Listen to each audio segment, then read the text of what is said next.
The nature of war. A fly dances across my dining table from one elevated object to another. Pirouettes around my ruby wine rim. Cartwheels over my crusty fork tines. Not to insult, I assume, but quite naturally counting coup.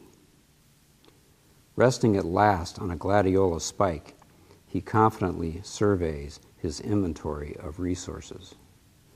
A classic indiscretion. With mock indifference, I witness his reverie. But when joined by allies, I fear conspiracy. Multiple eyes seeking expansion. No dialogue possible. Appropriation cometh. I reach for the swatter. This space is contracting.